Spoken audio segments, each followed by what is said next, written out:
on organizing schools for maximum efficiency and effectiveness. And so before we go any further, I'm just going to pull up that screen so I can share it with you.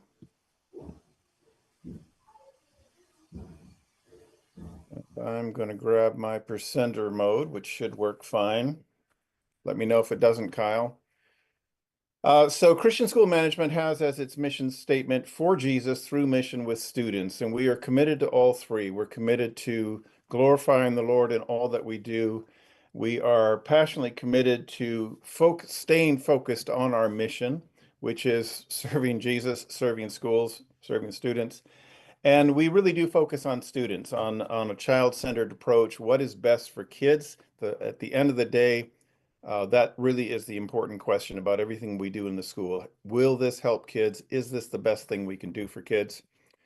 And so today I want to talk about our approach to management. So this is a structure, and I can't claim that that this is our model. I mean, it's our model in the sense that we're articulating it, but we didn't develop it. We really uncovered it. It's a model that every school is already using. But we haven't really thought about, we haven't put together in a way that everybody can follow it, make sense out of it. You can apply it in a small school and a large school and whatever. Again, my name, if you just joined me, is Brian Hazeltine. I have been in Christian education for about 45 years, almost my entire teaching career, which is pushing 50 years now. My background is K-12 for the most part. I taught everything from second grade to 12th grade, pretty well all subjects at one point or another, as you do when you start with a small school and you grow it over time. That's just what happens. And then in the last 15 years, in addition to being head of school here in Michigan, I've also served as an adjunct professor at Cornerstone University, working at from everything from associates up to doctoral level there. And I've been a longtime member and participant in the Association of Christian Schools International, probably for 40 of the 50 years. Continue to engage with people at ACSI regularly through their administrative discussion boards. But 2019, I retired as a K-12 administrator. It was a strategic decision to avoid COVID. God's leading, in other words, got me out because I wouldn't have survived.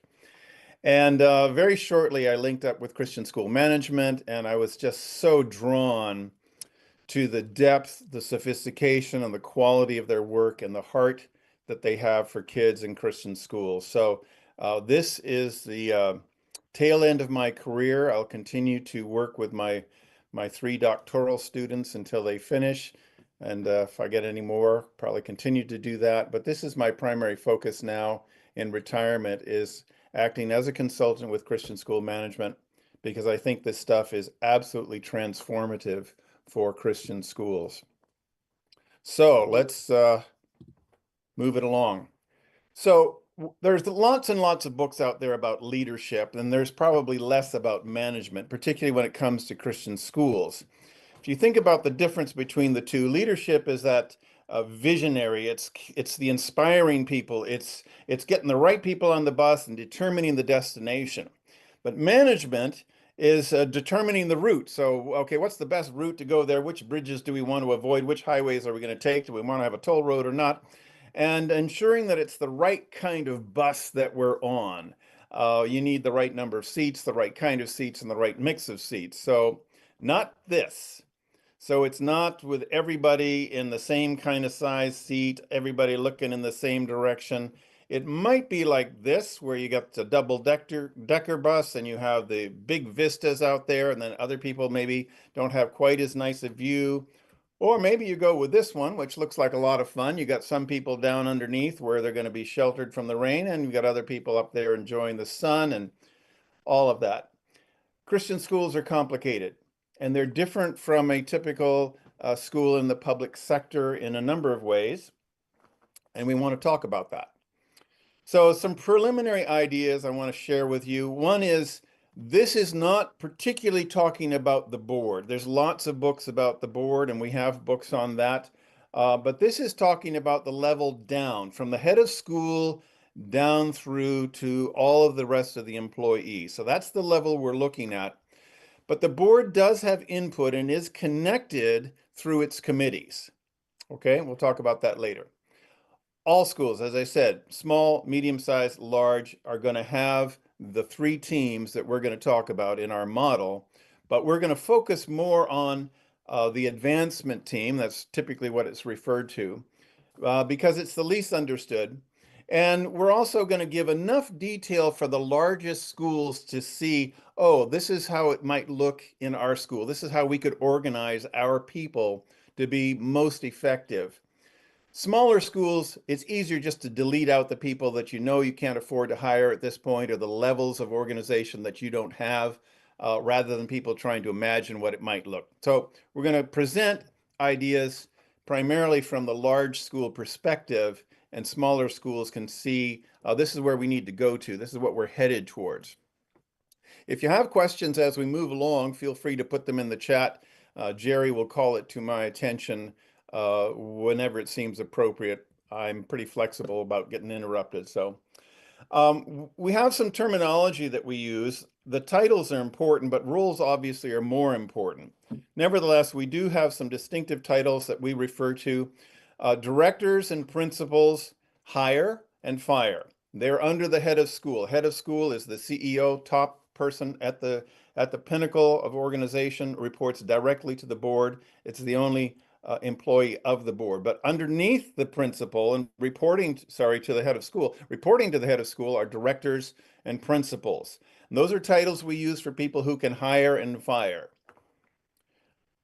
Below that, people who report to directors and principals we refer to as managers. They supervise people, but they don't hire and fire. And then compensation for all of these groups has to be related to their role. And so if we were to come into your school and perform what we call a management structure analysis, we would look at all of your teams, all of your people, and the relationships between them, who's reporting to whom, what the pay level is this fair and appropriate? And we've helped schools either add positions, delete positions, or refine positions by moving people back and forth in terms of the jobs that they're most suited for. Good org charts matter. And sometimes the reality of the organization is not what the org chart says. And so that leads to confusion. So we do spend some time looking at org charts and thinking about what they should look like and how that should impact the organization. Job summary. So we'll refer to different people and their roles. And I can't go into the details in this particular seminar. There isn't time, obviously.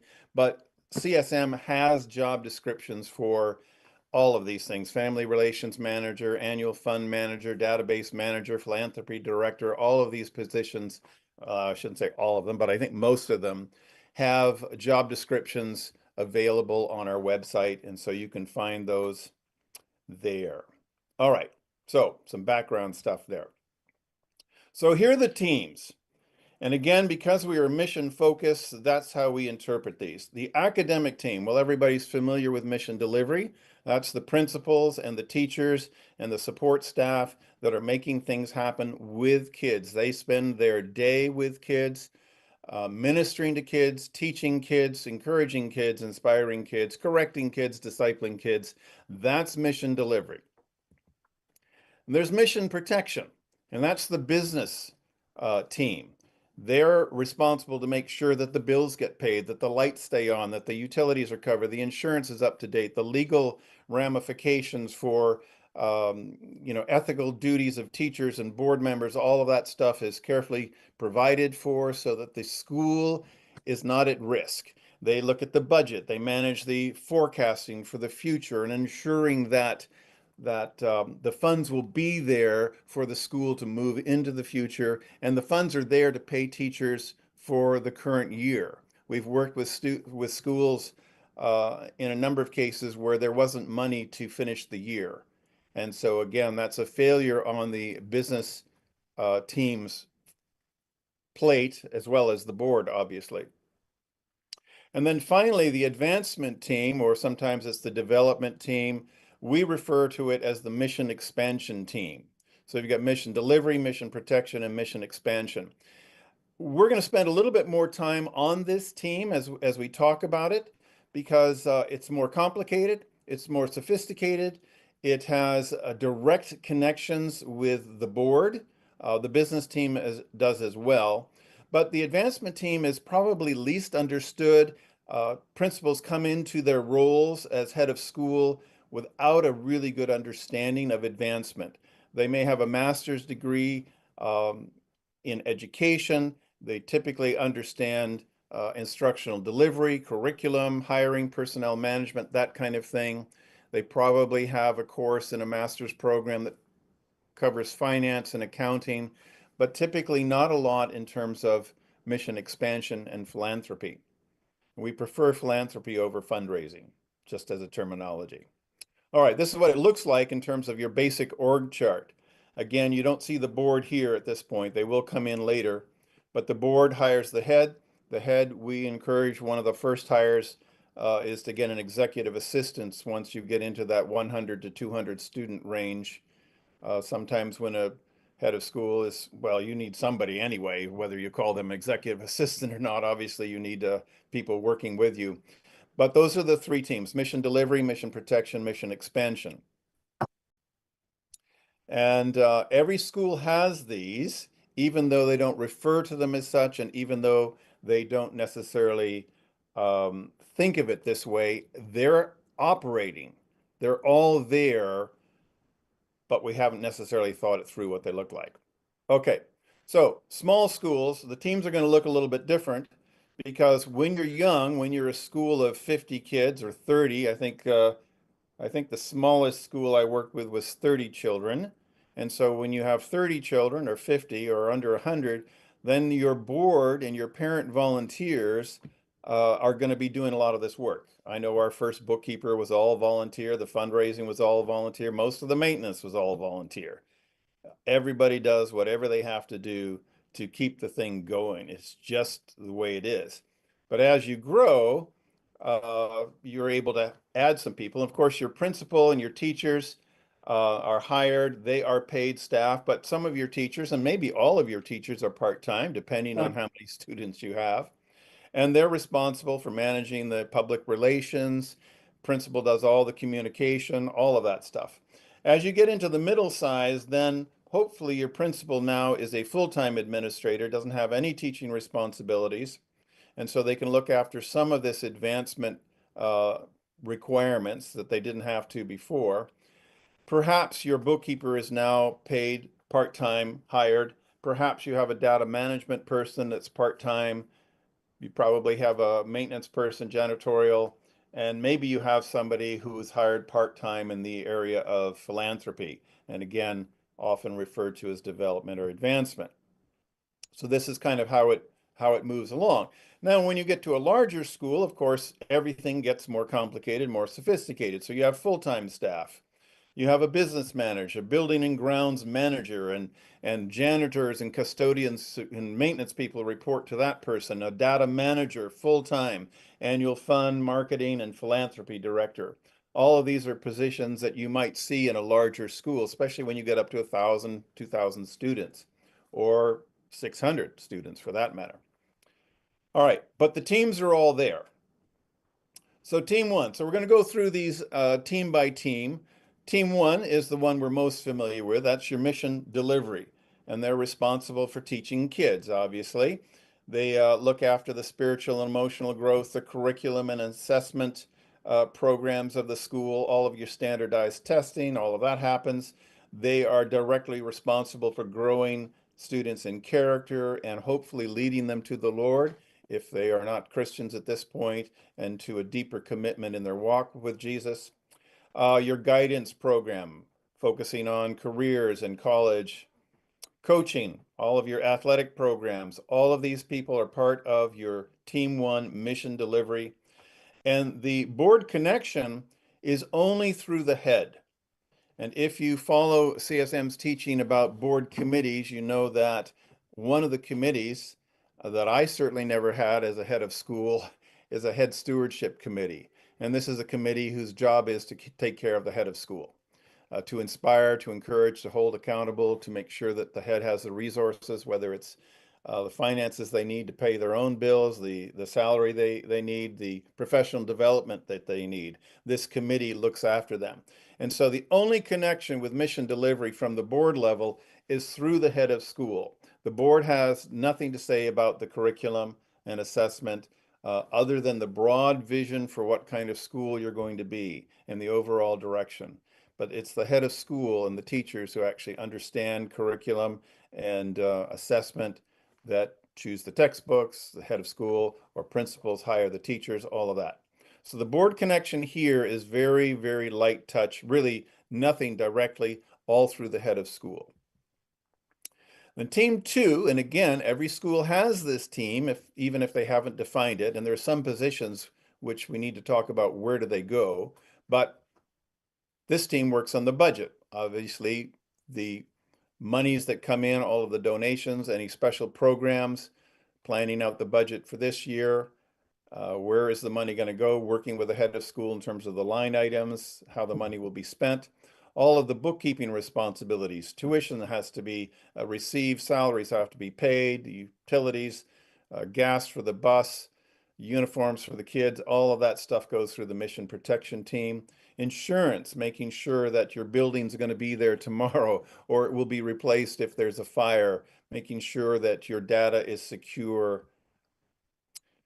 Your strategic financial management, this is the plant replacement and repair program, making sure that there is a budget for a new roof. Even if it's 20 years down the line, you don't want to get hit with that. I did join a school right in the middle of, oh, we need to replace the roof and we need $40,000 and it's not there. What do we do?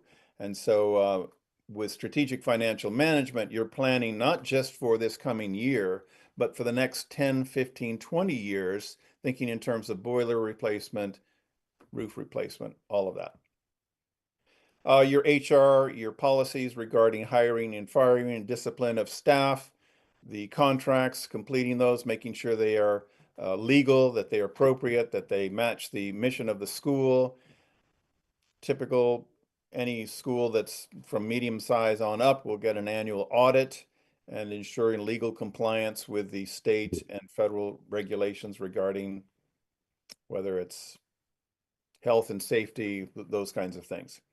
Now, the board is connected to this group through the finance committee and the building and grounds committees. And again, we're operating from the assumption that schools will put in place the 5 committees that we recommend. There's the head stewardship, the board stewardship, there's philanthropy, building and grounds, and finance. And those are different committees. So when it comes to mission protection, the board needs to be informed about the finances. The board needs to be intimately involved in ensuring the security of the school, and it will be here for not just this generation of children, but the next generation. So going forward, that everything is secure and it's been well cared for. And as I said, we've been in numbers of schools where this is problematic. I think any of you who have been involved in Christian education for any length of time will recognize that the number one reason that schools close is, in fact, um, finances. It's not because the head of school ran off with the secretary. It's not because of moral failure. It's not because the facilities were not up to snuff. It's because they ran out of money. Often they'll point to enrollment, but I've worked in schools with a balanced budget with 30 kids and with 300 kids. It doesn't seem to really matter. You just have to apply the appropriate financial principles. And that's where strategic financial management, strategic planning, again, other services that CSM provides can help with that. And then finally, the mission expansion. Was there a question there or just, okay. All right. So this is all about growing the school into the future. So moving from where we are into the future. So enrollment growth is obviously part of it. Fundraising, the typical term for that. But again, we want to move away from getting money because that's the focus of fundraising. We want to get money and we want to focus on generosity. So the term philanthropy has to do with, I believe in something. I love it comes from the love of man, okay? The two Greek words that are at the root of philanthropy is the love of man, okay? And so we want to focus on giving, not on getting. And so we're moving away from the term fundraising as much as we can, but it's probably a term used in many schools. The mission expansion team is responsible to look at facilities improvement and expansion. So do we need new carpeting? Do we need a new wing added on to our current building? Can we add in a portable? Can we um, upgrade the entire Wi-Fi network and all of those kinds of things. Now, that has to do with money. So obviously, the expansion team works hand in hand with the business team. And ultimately, of course, the head of school and mission delivery is dependent on both of these teams doing their job. But the focus of this group is on the future. It's growing. It's moving from where we are today and ensuring that we're secure today to where do we want to be tomorrow. Whether that's expanding the library, adding a second gymnasium, adding a first gymnasium, whatever it is. And then family relations. So often schools will have an admissions director. And again, that's a term that we would like to move away from because that's all about bringing people in. And we believe that what's most important is that we have a culture of community. That yes, we want to connect with you when you first call the school or you first show up on our campus. From the very first contact, yes, we want to connect with you. We want to understand who you are. We want to know whether you're a good fit for our school and our school is a good fit for your kids. But we want to work with you after admissions to continue to inspire you about what the school is doing, to encourage you to be involved and engage with what the school is doing. And so family relations goes way beyond just admission, all the way through K through 12 and up to alumni and up to when that alumni group becomes parents and you start getting your educational grandkids coming into the school. And so it's a broader term. The board connection is with the philanthropy committee and the building and grounds committee. So building and grounds, it's connected to both business and expansion, but this team is the philanthropy committee. These are the people who are connecting with your lead donors, your support systems, running your annual fund. All of that happens through the mission expansion team. So we're going to add, as I said, we're going to do a little bit more detail on the mission expansion. One of the things that we are encouraging schools to think about is that mission expansion is the responsibility of everyone in the school. It is not just this committee's job. It's not just the head of school's job to, quote, sell the school. Every teacher, every support staff member, every secretary, every data clerk, every janitor, every coach, every athletic director, everyone has the job of growing the school, increasing the enrollment, moving it forward, and expanding the kingdom of God in this place of ministry where God has called us. That's a universal expansion. And so that means not only talking about the stories about what God is doing in the school, but praying for the school, serving the school by volunteering and donating to the school to support it financially, connecting with parents. So in your small and startup school, your volunteers have to run team 3, okay? And so you may have a parent running the website, they'll run the annual banquet.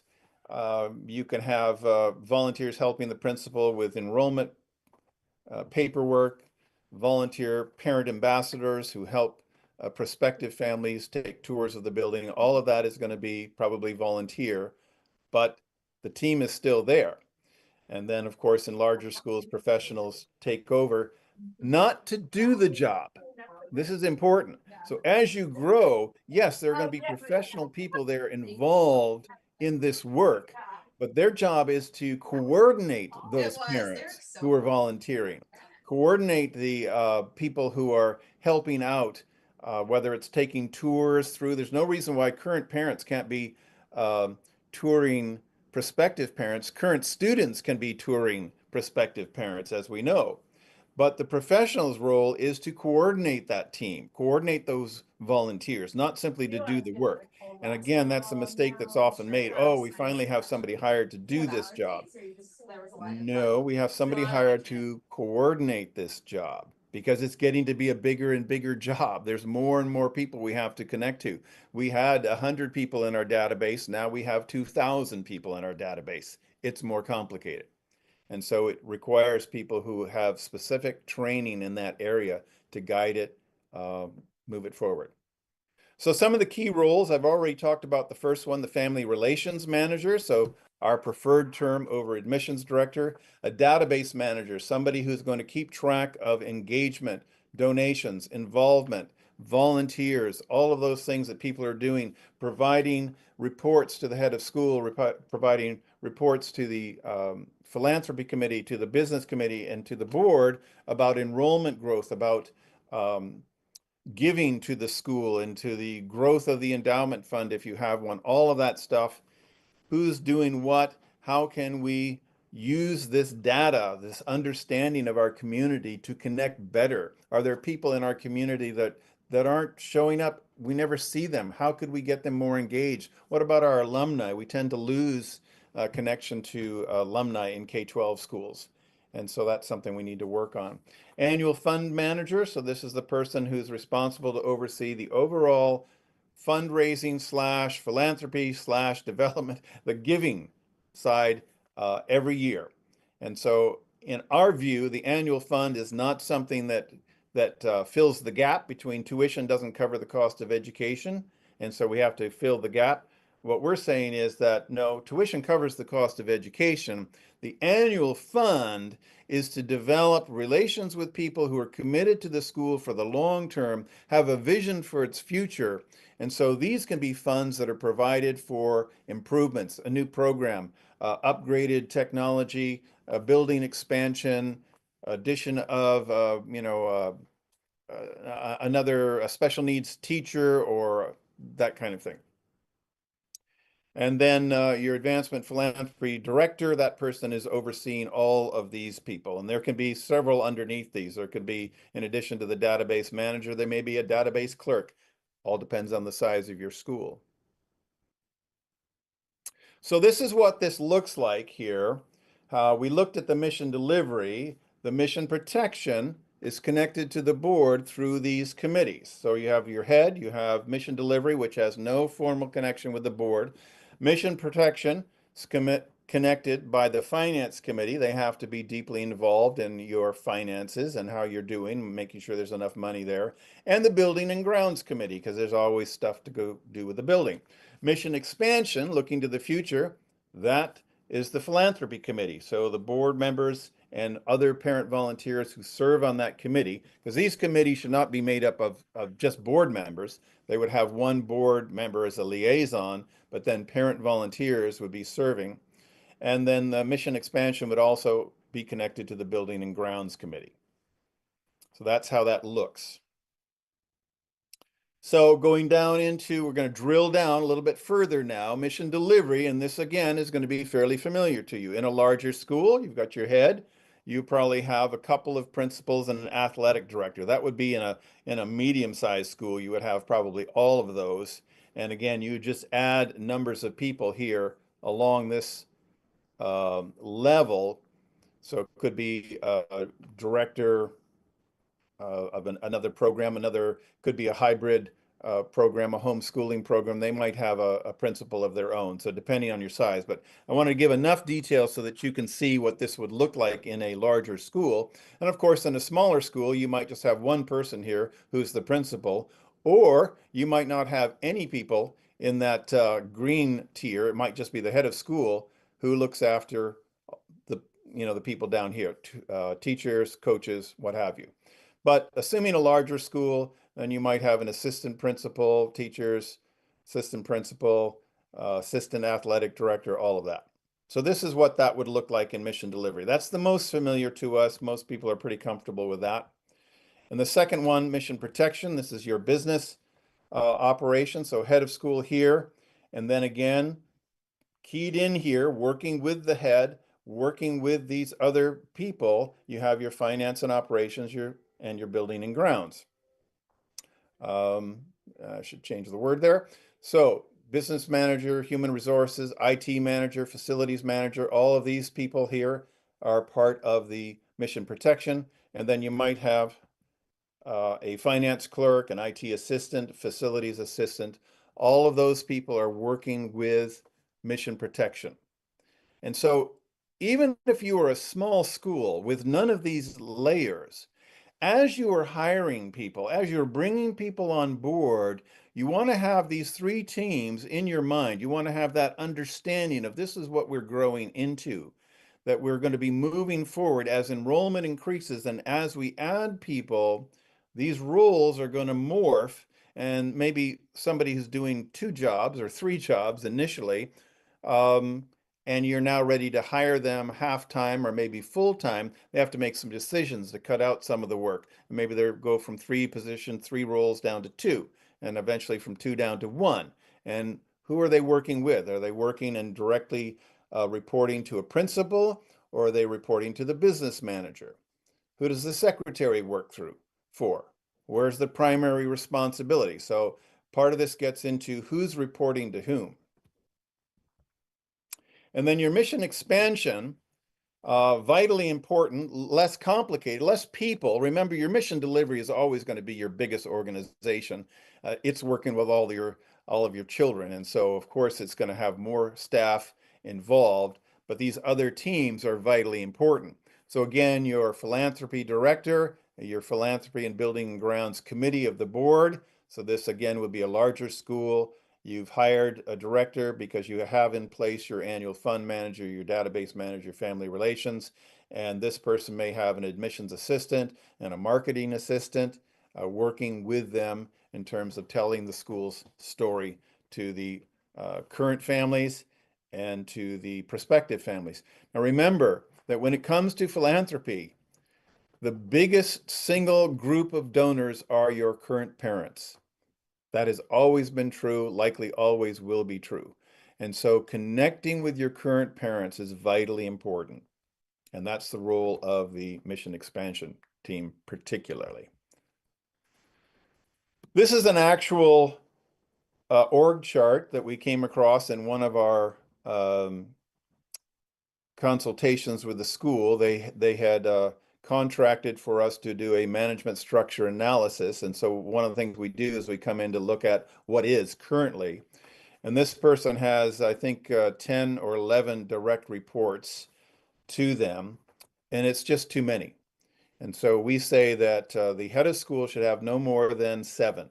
Anywhere from 5 to 7 is a reasonable number. And if you have more people uh, who have executive type responsibilities, then you probably need to add another level. You need to have a director, somebody that they report to, because you can't have, if a school were to grow and you were to have 7 or 8 or 9 or 10, buildings or campuses with all having principals, they can't all report to the head. And so there has to be some decision making. And so in some cases, if you have, a preschool director and an elementary school director and a middle school director and a high school director, well, they would report to a principal or a superintendent. If their title has become principal, then they would report to a superintendent who would then report to the head of school. So we're saying 5 to 7. And so after reorganizing this group from their present arrangement, we ended up with this. Your head of school, you've got your elementary, secondary principal, a hybrid school, athletic director, these are reporting. And then you have your finance and operations director and philanthropy director reporting to the head. So this is a very large school. And what had happened, which is very common, is that it had grown bit by bit by bit, and people keep getting added in. And the head of school wants to give some direction to this new position and this new person. And so they're involved with talking with them about the role and refining the role and developing a job description for them because it's a new area and they want to make sure that it's done right, but they can't continue to report to the head of school. And so it's not uncommon for these things to just grow and grow and grow, but having an understanding of the three teams model in place enables you to say, now, Your role is to look after all of these people who had been reporting to me as philanthropy director. The HR person no longer is going to report to me. They're going to report to you or business director. The family relations director, used to be an admissions director, and now they've become a family relations director and or manager, I should say. They are going to report to the philanthropy director. They're not going to report to the head of school. And sometimes that can feel like a demotion for people because they were, reporting to the head and they had direct access. But it's just the nature of the pyramid as it grows and goes up. The people who are reporting, you just can't keep adding on people. And so this simplified approach was really beneficial for them. They just were so appreciative to have a framework that made sense to them. Of course, we don't we don't ever impose our model on a school. The model exists. The teams are there. They're all working regardless of what we have to say about it. But it's helping the school to coordinate it, to organize it in a way that's really effective and efficient. And so this is the three-team model that CSM offers. It's the delivery is team is always going to be the most expensive and the closest to the child. The mission protection provides the resources, and the mission expansion allows for growth and longevity over time.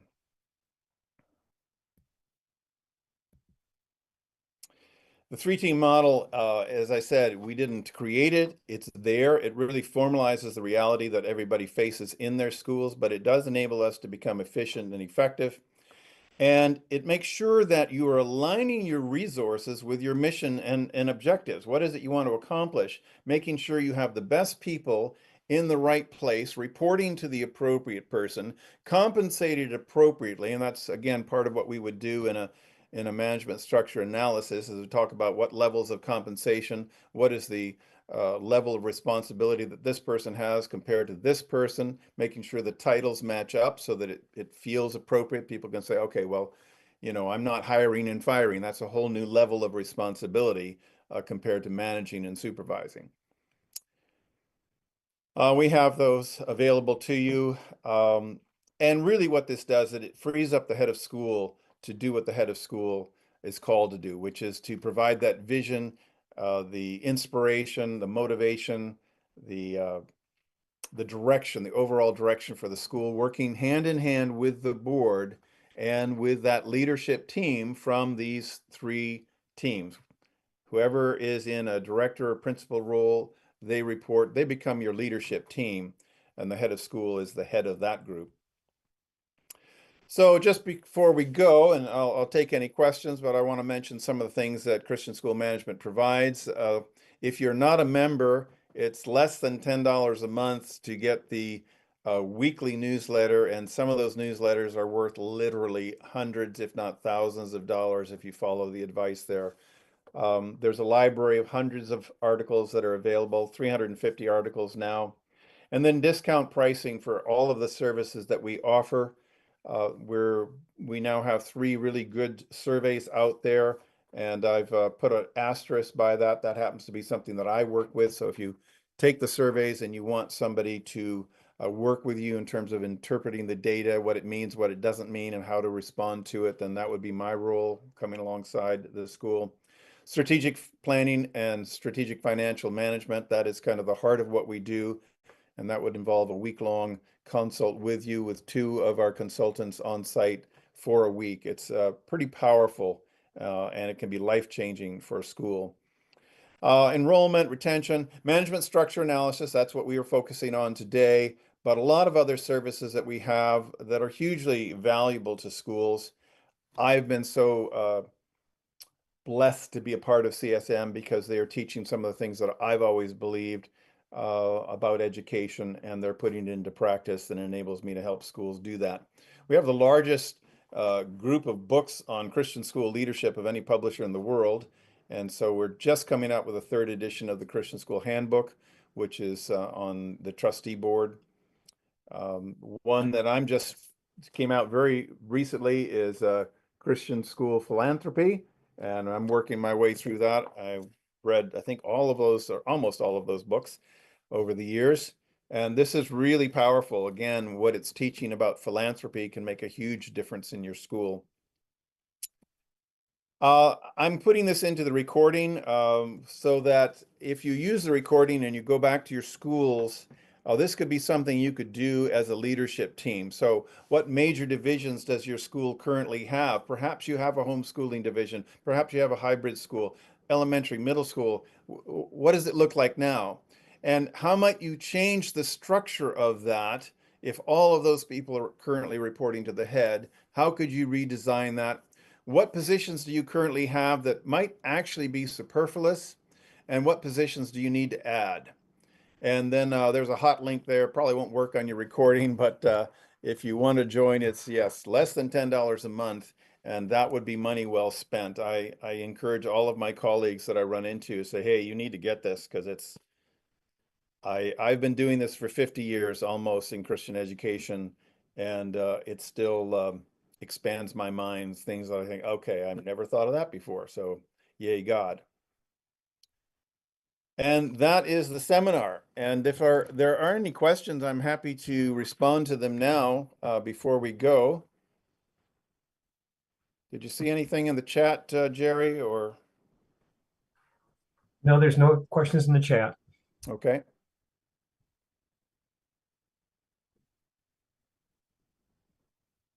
All right. If there are no questions, then I'm going to close us down here. Thank you all for coming. We'll send out a link to the recording. We'll send out a quick survey, just a couple of questions to get feedback from you. And I will probably connect with you individually in your school at some time in the future just to say, hey, is there anything that we can help you with in terms of your organization? I'm glad to chat with you about